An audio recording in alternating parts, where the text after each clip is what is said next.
फुलवाणी भीम फुल लावूनात पयसाच्या फुलवाणी भीम फुल लावूनात काट्याच्या अणीवर भीम ठरला गुलाब काट्याच्या अणीवर भीम ठरला गुलाब ऊन वाऱ्याले सोसल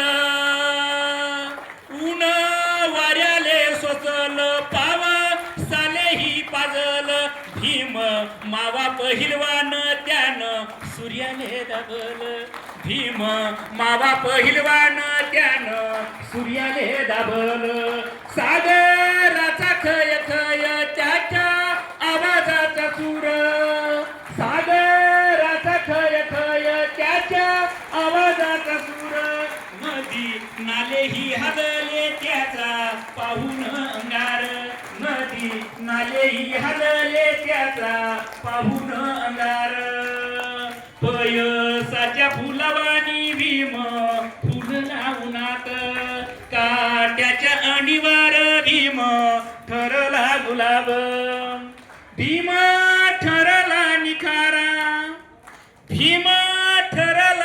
एखाद्यानं जय भीम म्हटला की तो वाटते आपल्याला आज बौद्ध आहे. एखाद्याने राम राम म्हटलं जय शिवराय म्हटलं तो वाटते मराठा आहे. जय ज्योती म्हटलं तर आपल्याला वाटते बाळी आहे. जय सेवालाल म्हटलं तर बंजारा वाटतोय. जय लो म्हटलं की मातंग वाटतोय. जय सलाम म्हटलं की सलाम वालेकुम म्हटलं की मुस्लिम वाटतोय.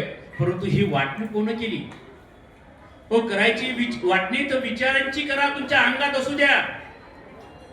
तुम्ही जेव्हा एखाद्या माणसाचा अभ्यास करते तेव्हा तुम्हाला कसं कळणार आहे.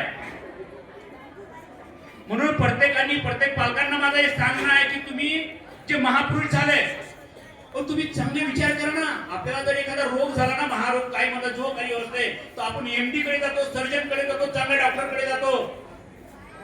तसंच आपल्या व्यवस्थेमध्ये आहे आपण चांगले विचार घेतले पाहिजेत. चांगल्याला चांगलं म्हटलं पाहिजे.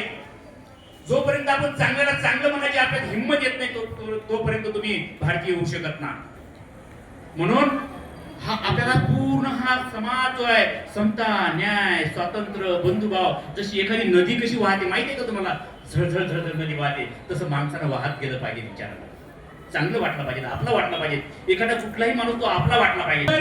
निखारा जाती जळून टाकल्या समतेच्या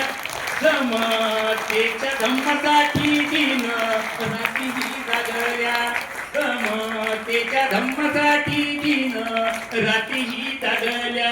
नदीच्या थंडीवाणी त्यानं थंडगार केलं नदीच्या थंडीवाणी त्यानं थंडगार केलं. वैर्याच्या कपटाले कापून टाकलं वैर्याच्या कपटाले त्यानं कापून टाकलं.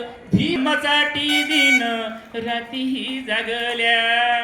असो सर बरंच वेळ होत असेल पण म्हणून